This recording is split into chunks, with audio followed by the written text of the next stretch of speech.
Las noticias de hoy en Estados Unidos. El diario The Washington Post destaca ampliamente hoy en su primera página que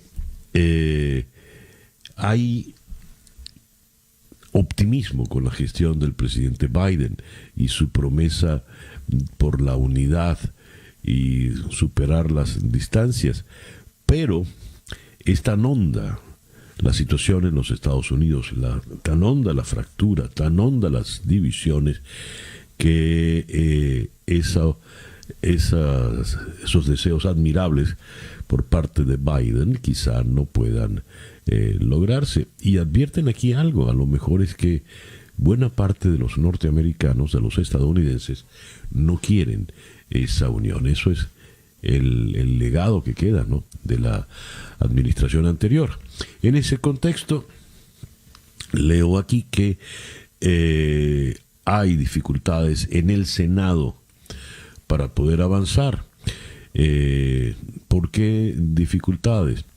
Pues el presidente necesita que se aceleren una serie de leyes, de normas.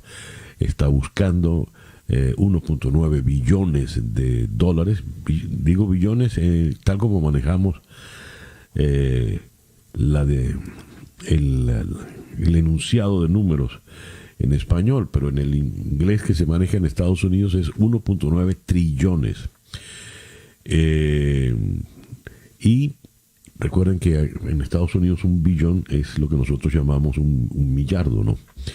Y por otra parte, la señora Pelosi ha presentado, va a presentar el impeachment, el artículo del impeachment hoy. Y la situación en el Senado pues está muy, muy complicada, muy compleja, y no se logra avanzar de manera debida. La Associated Press destaca un trabajo: plan migratorio de Biden podría ser riesgoso para los demócratas. ¿Por qué? Pues porque es muy, muy ambicioso y puede encontrar serios inconvenientes. Leo acá que el presidente busca reforma migratoria que allanaría el camino a la ciudadanía a un estimado de 11 millones de personas que están en Estados Unidos sin autorización. También modificaría cláusulas para eliminar algunas de las duras políticas aprobadas por el presidente Trump, como la de intentar acabar con la protección para inmigrantes traídos a Estados Unidos siendo niños y la de restringir el asilo. Él ha hecho estas promesas y los latinos están esperando. Acá hay un dato interesante. Biden ya causaba escepticismo entre algunos activistas latinos por su asociación con el expresidente Obama, quien fue llamado el deportador en jefe por el número récord de inmigrantes que fueron sacados del país durante su gobierno.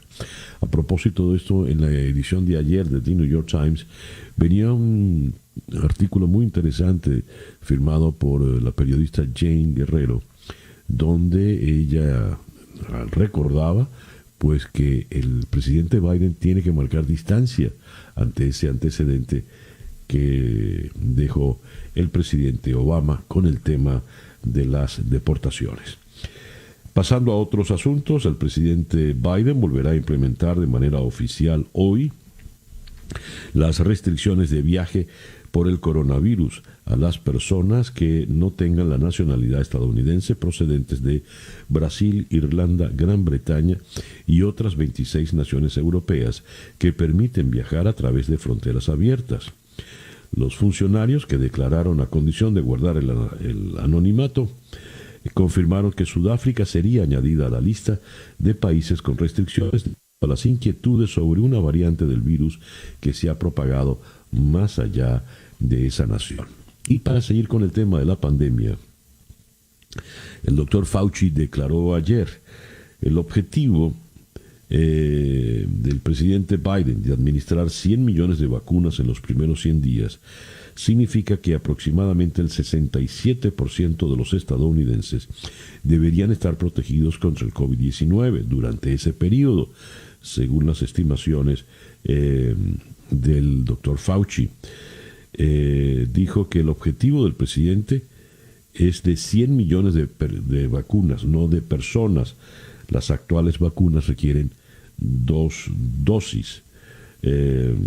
Fauci sostuvo que será difícil llegar al objetivo incluso cuando Estados Unidos recientemente ha logrado administrar vacunas a aproximadamente 1 millón de personas todos los días.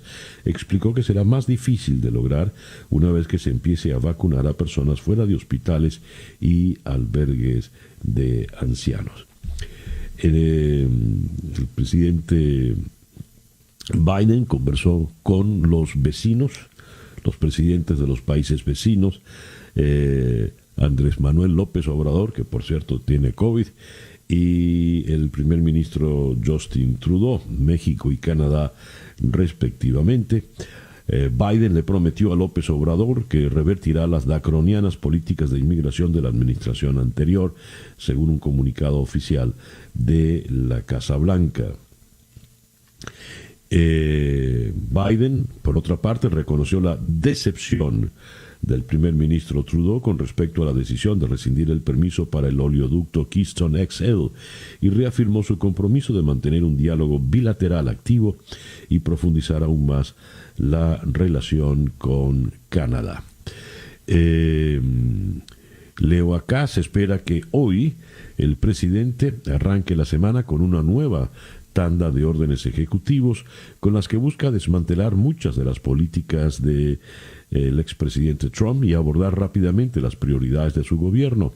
Una de ellas es el mandato para que las agencias federales compren productos hechos en Estados Unidos y refuercen los requisitos para adquirir bienes y servicios de fuentes que apoyen a las empresas y trabajadores estadounidenses. También se espera que el presidente firme una orden para revertir la prohibición del servicio militar a personas transgénero. Cerrará hoy el ingreso de Estados Unidos a la mayoría de viajeros no estadounidenses, ya lo comentamos. La señora Nancy Pelosi enviará hoy al Senado el artículo sobre el impeachment al expresidente Trump por incitar a una insurrección el 6 de enero en el Capitolio. El líder de la mayoría demócrata en el Senado, Chuck Schumer, sin embargo, ha dicho que el proceso comenzará en febrero. Febrero es la semana que viene, sencillamente. Y hay acá algo. Habló también Biden con el primer ministro británico Boris Johnson sobre la alianza entre ambos países, la OTAN, cambio climático y crisis de coronavirus. Y cierro con esta información. Reportes de medios han revelado nuevos detalles sobre presiones de Trump sobre el Departamento de Justicia para revertir su derrota. Entre estos planes, el exmandatario pretendía que el departamento solicitara directamente a la Corte Suprema que invalidara el resultado electoral y también planeó despedir al fiscal general interino Jeffrey Rosen por negarse a acatar estas decisiones. Todo esto cuando Estados Unidos supera los 25 millones de casos confirmados ya de coronavirus, 417.539 fallecimientos. El reloj indica que son las 7:18 de la mañana acá en Día a Día, luego de haber leído para ustedes la información en los Estados Unidos. Estas son las noticias de Venezuela. Leo en El Pitazo lo siguiente. ¿Para qué alcanzan los bonos que asigna Maduro a través del sistema Patria? Para el economista Leonardo Vera, estos aportes realizados por Maduro son cantidades risibles, irrisorias, que no mitigan la falta de ingresos de los venezolanos. Según Encovi, la encuesta universitaria hecha por la Universidad Católica Andrés Bello en esta última entrega, hoy en Venezuela 8 de cada 10 personas no cuentan con recursos suficientes para costear la canasta alimentaria, solo la alimentaria, no la canasta para vivir, sino solo para comer. Además, pese a que ningún organismo oficial ha revelado el monto de la ayuda, usuarios de redes sociales han reportado que tiene un valor de 11.600.000 bolívares, lo que equivale a algo más de $7.04, según la tasa oficial del Banco Central, y $7 según la cotización del mercado. Con esa cantidad se pueden comprar en Venezuela 2 cartones de 30 huevos, algo más de 2 kilos de carne o un paquete de salchichas de calidad media en un supermercado. Las ayudas del gobierno de Maduro, dice Vera, son cantidades risibles.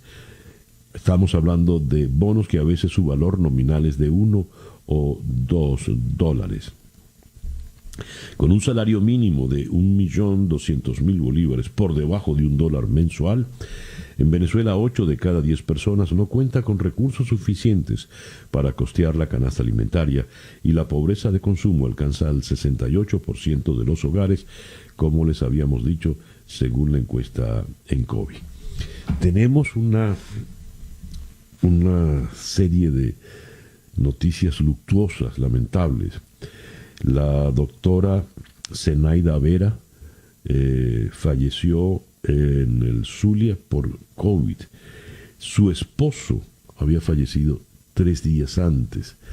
Además, fallece también en el Zulia el urólogo Miguel Hernández.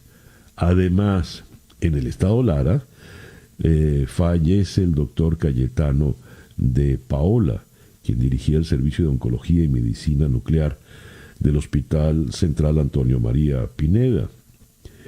Esto cuando hace estragos el COVID, y leemos en la primera página de el 2001 hoy, Maduro anuncia gotas milagrosas para combatir el COVID-19. El responsable de Maduro señaló que Venezuela, irresponsable lo digo yo, no lo dice el 2001, Venezuela creó una medicina que ayuda a combatir el coronavirus llamada Carbativir. Aseguró que los CDI lo tendrán de manera gratuita. ¿Y sabe usted qué es ese Carbativir? Bueno, hablando de milagros, los otros, los de verdad, si es así que se puede decir, leo que la Arquidiócesis de Caracas confirma para finales del mes de abril la beatificación de José Gregorio Hernández. La información fue dada ayer a través de las redes sociales de la Arquidiócesis de Caracas, donde además se explicó que ya el decreto del Papa Francisco está firmado y solo falta el acto litúrgico. Dios quiera que así sea, pues, ¿verdad? Una noticia buena en medio de todo esto. El reloj indica que son las 7:22 de la mañana, luego de haber leído para ustedes las informaciones de Venezuela. Escuchas Día a Día con César Miguel Rondón. Vamos a comenzar nuestra agenda del día de hoy, lunes 25 de enero, en la ciudad de Washington, conversando con el corresponsal de Antena 3 en la capital de Estados Unidos, José Ángel Abad. Vamos a abordar con él los primeros días del presidente Joe Biden en la oficina oval y las expectativas que se presentan para esta semana que estamos iniciando. En Washington está exilado el diputado de la Asamblea Nacional, José Guerra, quien es economista. Con él vamos a tocar un tema interesante, dramático, produce rabia, sin duda. Entre 1999 y el año 2020, los gobiernos de Hugo Chávez y Nicolás Maduro recibieron por exportaciones petroleras la astronómica cifra de $991.798 millones, casi $1 billón, En estas condiciones, la pandemia de COVID-19 ha puesto al descubierto un conjunto de falencias del sistema de salud y de protección social que, si no hubiese sido por la ayuda de China con equipos de bioseguridad, la situación fuese más crítica de lo que es. $1 billón y no hay dinero en Venezuela, no hay para comprar vacunas. De Washington vamos a ir a la ciudad de Lisboa. El presidente Rebelo de Sousa, como era previsto, arrasa y es reelegido presidente de Portugal. Tiene el 61% de los votos escrutados. Es un presidente muy, muy querido, y lo interesante es que esta votación se hizo en medio de la pandemia ya en Portugal y en una situación realmente crítica. De Lisboa vamos a ir entonces a Moscú para conversar con Anton Troyanovsky. Anton Troyanovsky es el corresponsal de The New York Times en la capital rusa. Casi 3.500 partidarios del opositor encarcelado Alexei Navalny fueron detenidos en Rusia durante una serie de protestas marcadas por episodios de violencia y choques con la policía. ¿Cuál es la situación política en Rusia? ¿Dónde pueden conducir estas manifestaciones que no se habían visto en proporciones como esta en tiempos de el todopoderoso Vladimir Putin? Eso lo vamos a abordar allá en Moscú. De Moscú vamos a ir a Buenos Aires para conversar con el ex canciller argentino Jorge Faurí. Faurí criticó duramente la postura del gobierno frente al chavismo en Venezuela. Dijo, es una tragedia para la Argentina. Condenó que el gobierno de Alberto Fernández no tenga una postura clara frente al régimen de Maduro, donde aseguró que hay una dictadura y un avasallamiento de los derechos humanos. Se perdió una oportunidad de marcar una predisposición positiva con la Casa Blanca en relación al mensaje que se envió tras la asunción de Joe Biden por parte del actual ministro de Relaciones Exteriores, Felipe Solá. Será interesante esta conversación con el ex canciller argentino. Y luego vamos a cerrar en Río de Janeiro con María Angélica Troncoso. Miles de brasileños salieron a las calles ayer por segundo día consecutivo para pedir el juicio político del presidente Jair Bolsonaro, acusándole de ser débil ante la pandemia de COVID-19 que ha matado a más de 216,000 personas en el país. Esa pues, disculpen, nuestra agenda para el día de hoy, lunes 25 de enero del 2021, y ya son las 7:27, Capicúa. El editorial con César Miguel Rondón. Hay muchas maneras de burlarse de la población de un país. Muchas, casi infinitas quizás. Y el dictador Nicolás Maduro las ha puesto en práctica casi todas. Desde burlarse con los fulanos bonos a través del sistema Patria, que como bien dijo el economista Leonardo Vera, son cantidades risibles, hasta en medio de la pandemia, de la cual no sabemos datos reales oficiales, pero sí sabemos que los médicos que la cubren, que la combaten, van falleciendo diariamente en circunstancias terribles. Pues bien, mientras los médicos van cayendo, este irresponsable anuncia gotas milagrosas para combatir el COVID. Venezuela creó una medicina que ayuda a combatir el coronavirus llamada Carbativir. Son unas gotas definidas por el propio Maduro, gotas milagrosas. A lo mejor son un placebo, a lo mejor son, vaya usted a saber qué. Pero si el planeta todo está tan mortificado con esto, los laboratorios más grandes y sofisticados del mundo se abocan a producir con celeridad vacunas efectivas, este individuo de la nada, como si fuese Mandrake el mago, saca entonces unas gotitas que no sabemos quién las buscó, quién las inventó, quién las logró, quién las produce, ni a qué costo.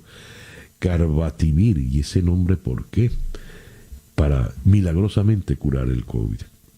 Maduro, déjese de burlar de los venezolanos, por favor, porque ya va siendo demasiado, ¿no?